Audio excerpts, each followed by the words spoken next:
Hello and welcome to Brain Injury Bites, where we provide help and advice for people after a brain injury. Hi, I'm Ashwini and I'm a trustee at Headway Warrington. I'm also a senior associate solicitor focusing on catastrophic injury, including brain injury. My name's Brooke and I've lived with a traumatic brain injury since 2007. We're delighted to be joined today by Tony Ward. Tony is a director at Neuro Rehab Nutrition, which is based in Manchester. Although that title is probably quite self-explanatory, Tony, would you like to introduce yourself to our listeners? Yeah, sure.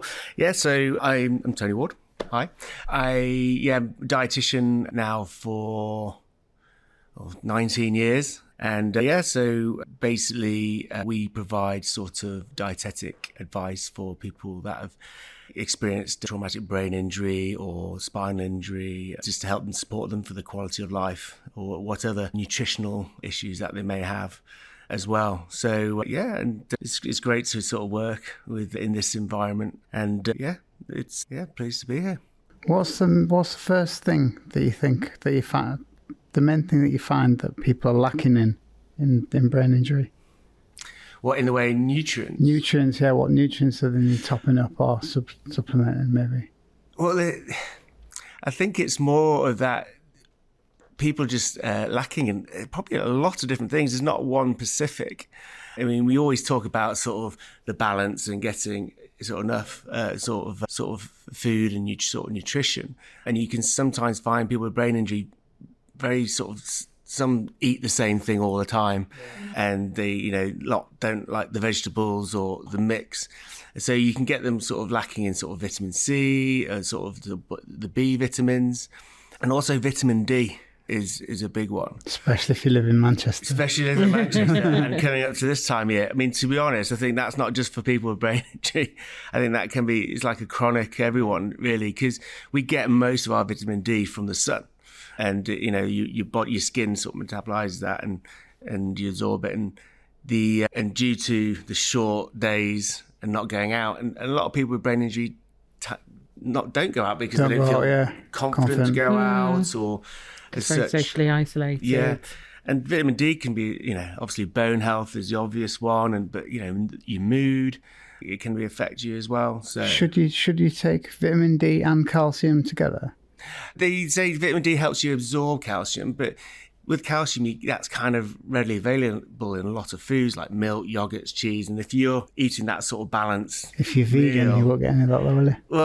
Well, you can get things through sort of fortified milk alternatives. Okay. Oat milk, soy milk, almond milk. Right. Bread's fortified as well, and breakfast cereals. So, but if you are seriously lacking in that sort of food group, which you can take supplements to do it, and if you are not getting enough vitamin D, then you with the calcium. But you'll find most calcium supplements come with vitamin D in it. Interesting. I mean, I do want to come on to the effect of diet and supplements, but I think just coming back to sort of the importance of diet and nutrition following a brain injury, and thinking about what kind of foods or balance can help with promoting brain health, brain recovery, getting things firing back the way they should be after a traumatic brain injury? In sort of a specific for the brains, so your brain, omega-3 fatty acids are, a well-known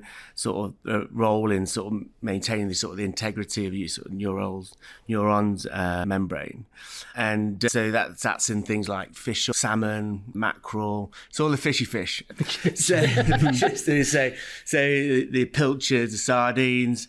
So a lot of people can find it difficult to have that. You can get things like get some other omega fatty acids from olives and olive oil and sort of avocado as well, but also antioxidants, because you got that oxidative stress, and oxidative stress can sort of cause make it difficult for your brain to heal or as such. And can you just explain what oxidative stress is for our listeners? Right. Okay. So basically, oxidative stress is It's basically when your body breaks down sort of particles, when you're digesting things or you're breaking things down, you can create what we call, again, these sort of free radicals, okay?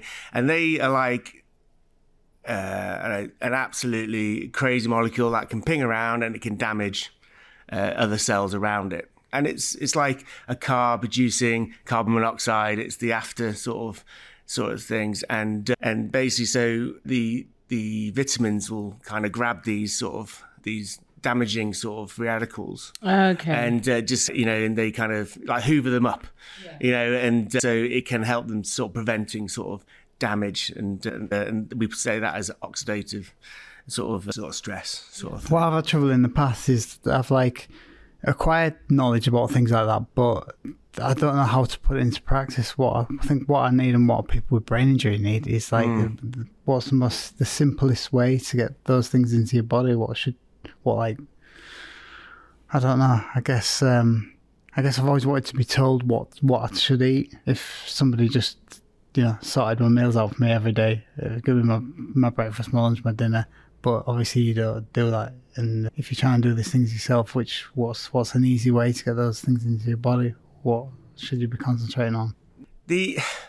Some people go towards the supplementation sort of side of things, which we don't sort of advocate straight away. If I'm seeing a client and we always try and get that food, and we may do a meal plan, and everyone's different. Some people, like you say, I want a meal plan. I want to just be told what to eat.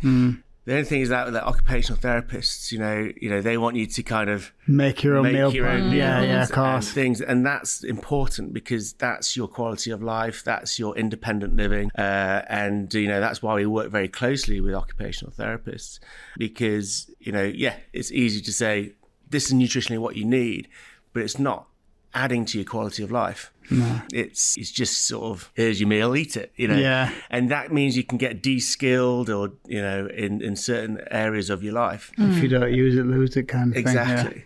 I suppose as well, if you're being told what to eat, you have little investment in the process, and so it doesn't, you're probably not buying into the longer term benefits of nutrition in the same way. It's just, you're just literally being spoon fed in a way, rather than sort of looking at your diet, your nutrition, and kind of going, okay, this is what I'm going to choose. I'm making this choice because I need to introduce more protein or more carbohydrates or more vegetables or whatever into my diet because, or I've done this today and I'm particularly tired, so I need a bit more of that. Definitely.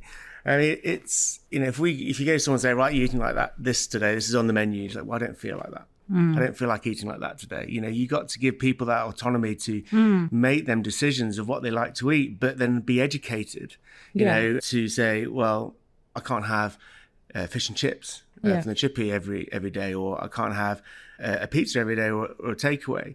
If you give them that understanding of why they need that nutrition and it's going to help them with their rehab, then hopefully, and give them more options, then they can probably pick and be more invested in it. Because like you say, if they're saying, just give me what I need to eat, that's not investing, and that's not what they're probably not going to sort of initiate anything that you advise, because they're not fully invested in it. And I suppose it's not helping them with their rehabilitation aims, because as you say, it's about promoting independence, and you've got people like the occupational therapist as part of the team who are trying to do that. So I suppose there might be times when it is necessary to say, right, you need to eat this, you need to focus on this or whatever, but it can't be a longer term solution. So I guess you probably have to make that judgment call as to when it's appropriate to tell people that this is what you need, as opposed to these are the things that will contain these nutrients, these things that you need to nourish your body, and off you go and figure out what you want to do with. Definitely. I mean, it's or the whole thing of rehab is to get them to a point that they can be as independent as possible to live their life how they want to live it. And if we taking the part of like giving them the food that they should be eating and saying just right, off you go, just eat it, then they're never going to move forward, in that choice and give them that independence, because a dietitian can't be involved forever.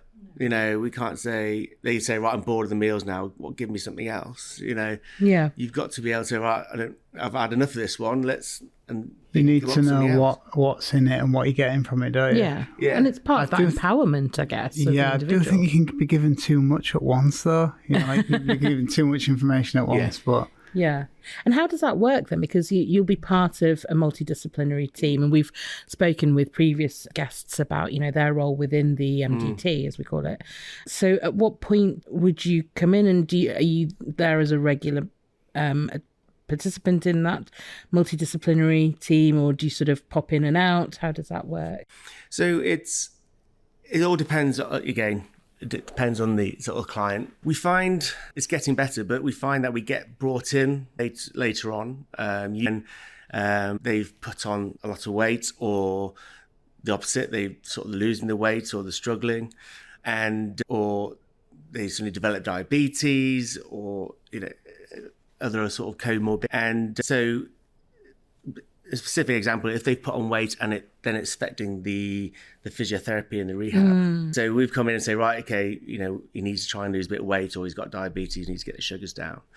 And so then we come in then. But ideally, when people leave the hospital, you know, that's when they've got to have that nutrition involvement, because it is the basis, it is the foundation of your health. Yeah. And you need to fuel that rehab. Yeah, I suppose it's a bit like the adage, prevention's better than cure. Yes. If you're meeting somebody after they've already, you know, put the weight on or had a dramatic weight loss and they're poorly nourished, then you're almost firefighting that and trying to make some gains. Whereas if you're sort of bedding in good principles from the beginning, then you're probably going to have better outcomes. Definitely. And it's a lot harder. Everyone knows it's a lot harder to lose that weight than it is to sort of put on that weight. And, you know, and it's easier for dietitians to come in and, you know, to prevent that weight gain. And I find that I've seen a lot of clients, and it's difficult to get that weight loss because the activity's down on some people, and but they're eating the same amount of food, and that's what a lot of people do. They say, well, I'm eating the same that I ate before the accident.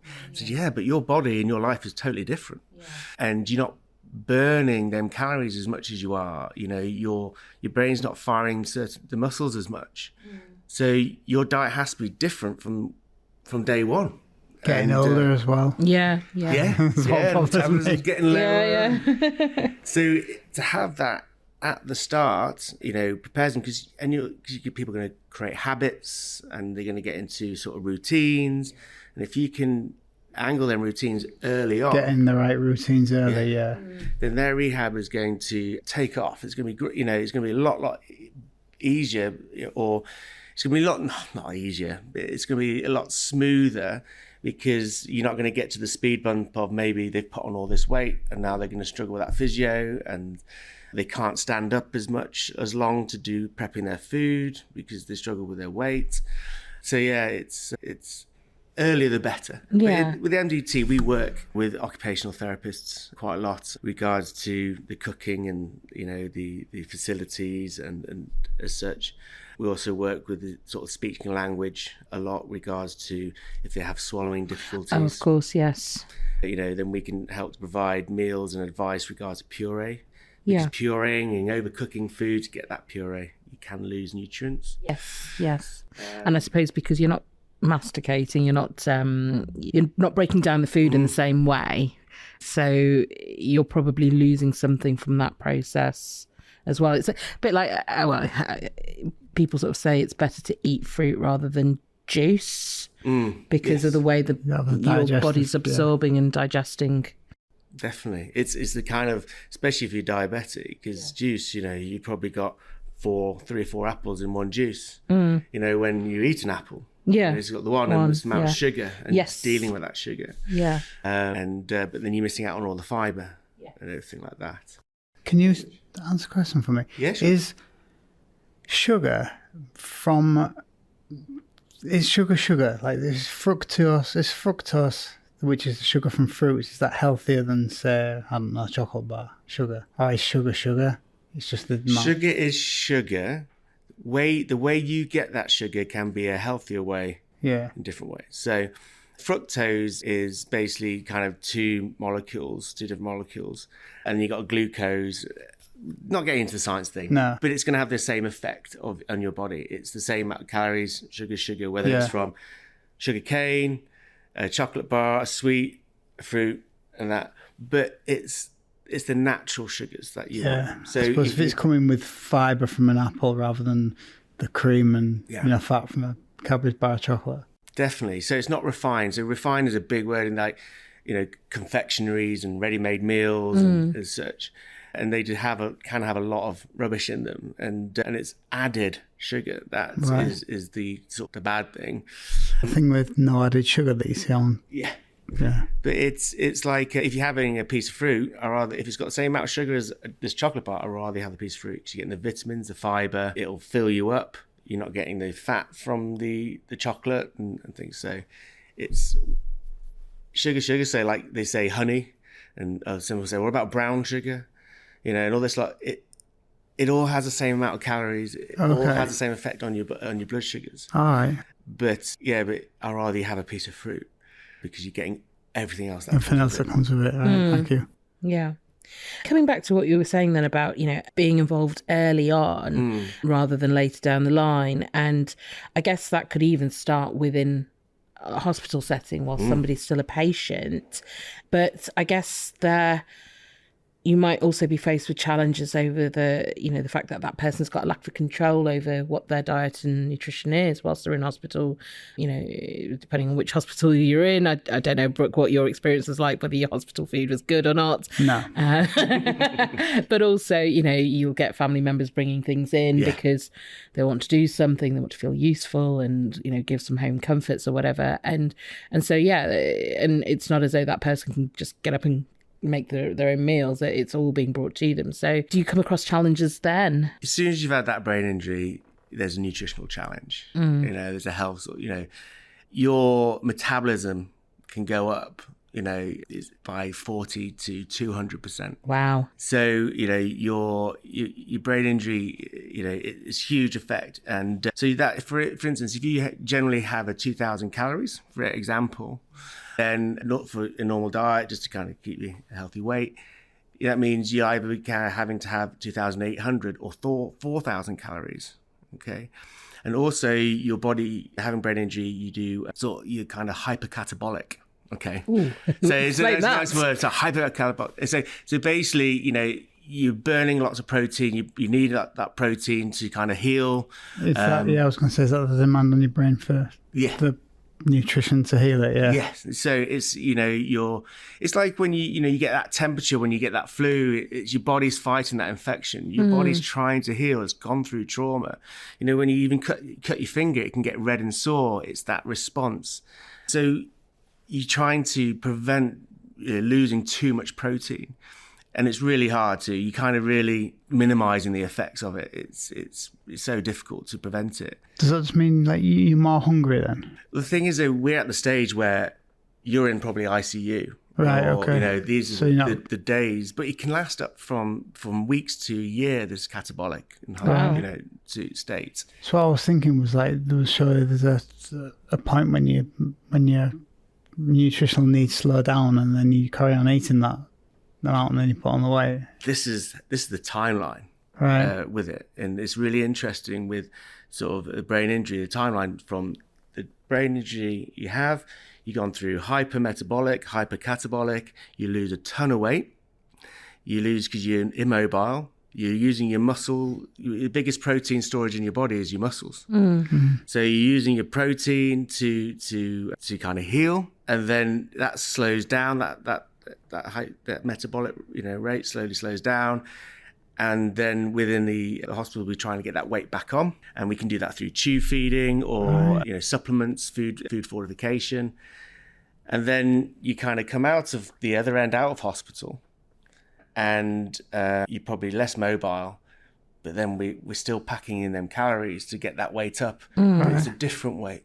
It can sometimes it can be fat, more fat weights and not the muscle mass, because you have some people saying, I used to do bodybuilding and I used to do this, used to be really muscular, but now they're the same weight but a different shape. Yeah. And then they got that little belly. That's nice to have that explained, actually, because I went down to 7 stone 9, right? And then I went up to, I think it was about 13 now, but I was about 13 and a half I went to, but I exercise more now, so it was a different shape. Yeah, definitely. And it's trying to kind of make sure when they've come out of a certain point in this timeline, this nutritional timeline with sort of brain injury, that knowing when to say, okay, let's start getting that sort of healthy nutrition, let's get that healthy eating. So you're not going to be living the same life. We will try and get this, in the way of physical activity and as such. Some may do. It's,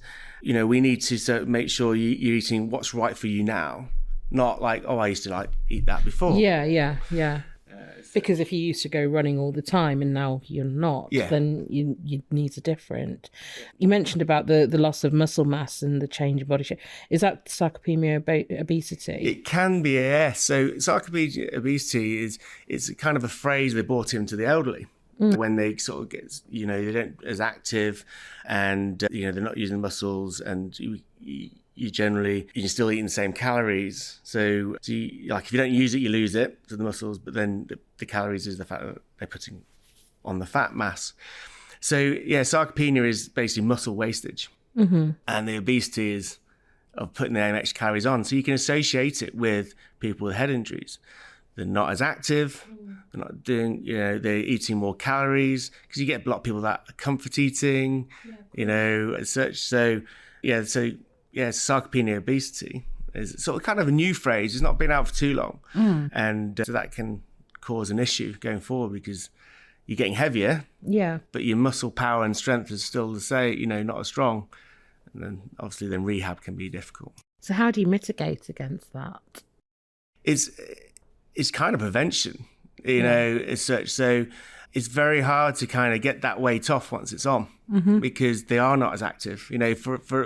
For someone who hasn't got a physical issue of doing sort of activity, we'll go to for walks, we'll go for runs, we'll try and keep active to litigate, the food that we eat. But someone that's had a traumatic brain injury may not be able to do that. So, once they've come out of the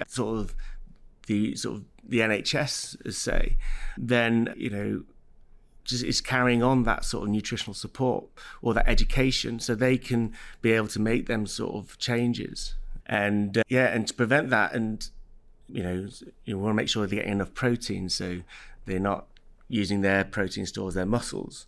We want to make sure they've got enough energy, so they're not feeling fatigued, so they can do their physiotherapy, but not too much. As such, it's getting that sort of balance.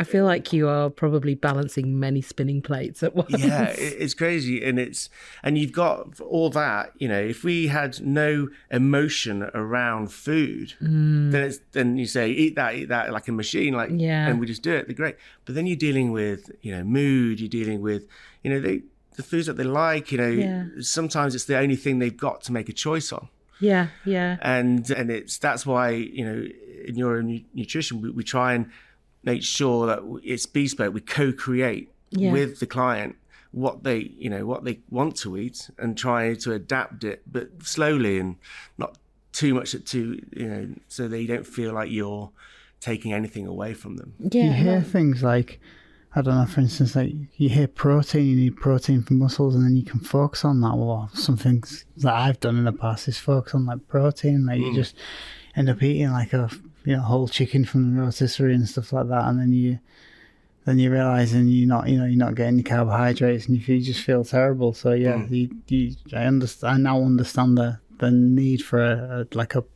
balanced diet. Definitely. You get happens a lot with the protein. I mean, I have people that have done weights before. These go to the gym a lot before the injury, and then they go back on. I'm taking protein shakes. And I said, well, the thing is that you've got to do the exercise. Protein shakes are really for athletes that are training 2-3 times a day. Extra protein. They're not getting enough in their diet, but we generally do, as a layman sort of person, we'll get enough if we have a balanced diet. And we only can process a certain amount of protein in one go. So it's... So what happens to the excess protein then? You burn it down into calories and then... Does it get stored as fat eventually? Yeah. Right, okay. I guess as well, though, I mean, it's an interesting point you raised there about, you think you've got to have protein, so you go and eat a whole rotisserie chicken. And whilst I think we see this across the board and not just within, the brain injury population, but, fad dieting, etc. And it's like, oh, this is the latest craze. Everyone must have like avocados, almond milk, or whatever it is.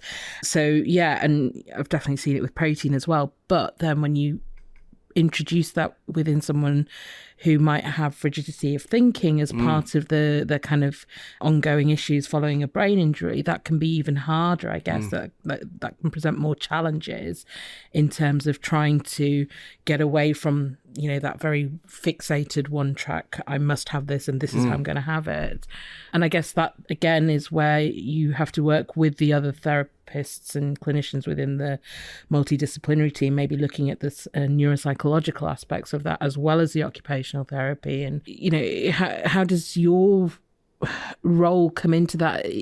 How do you work with the other therapists to sort of move away from that rigid approach?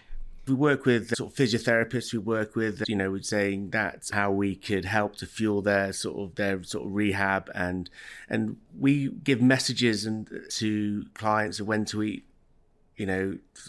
certain foods.